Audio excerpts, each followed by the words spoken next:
John, Nick, how are you guys doing? Swell. Fantastic. You look like you have a hat on. I do. You know what? Yeah. I do. Smurf hat. Like I have a It's my hat. Look, I'm wearing Papa Smurf's hat right now. Yeah, that is kind of funny. I want that back. In that regard, then I mean, you're getting to voice Papa Smurf in this. I think a lot of people associate you with playing patriarchs. You know, we're kind of accustomed to that for a number of reasons. But you get to play Papa Smurf. Talk to me about getting a chance to play him. It's an interesting thing. You kind of glean a lot from his character. That this is it's a really good guy. It's somebody you'd like to be in real life if you were short and blue.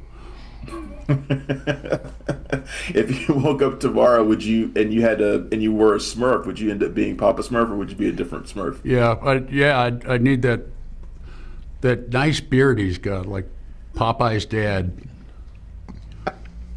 And Nick, your character Ken, brand new character, he's also got a pretty cool beard. Talk to me about Ken and what you liked about him.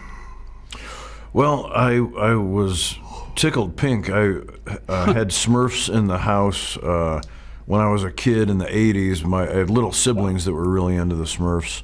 And it's funny, every time I say that, I feel like I'm like I'm deflecting.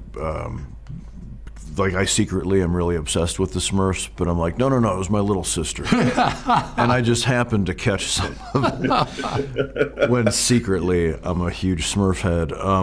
And so when this came my way, I was so excited to play a new badass Smurf character who's the brother of Papa Smurf. And, you know, it was really fun. It was such a creative idea to, you know, run this team of sort of special ops Smurfs in a lighting fixture in a Paris bordello. So it was, you know, as animated films often are, it was a wonderful new adventure thanks to the creativity of the writing. Smurf Underground. Your characters are like estranged at first when we meet them, and they have to go on this sort of a mission.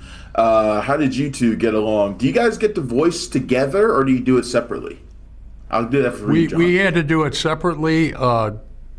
Due to conflicts, they just bring you in separately anyway. But I got to meet Nick finally, a longtime admirer of his. Last year we did an episode of The Connors, and I got to paw his wife all last year on The Righteous Gemstones, and he was a great husband, and he was around a lot. I like Nick's face when you were saying that. He just stood there stoically, just like. We're still speaking. Yes. Nick, if you were a Smurf, which kind of Smurf would you end up being if you ended up being a Smurf? I would, you know, in any group, I usually like to use the tools. You know, if the dishes need doing, I'll do the dishes. But I would rather, I'd maybe be Shovel Smurf and be in charge of all the digging and soil maintenance.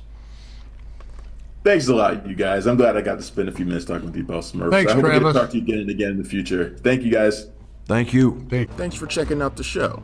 If you like what we're laying down, please subscribe to our channel and click the bell to receive notifications for all of our latest stuff.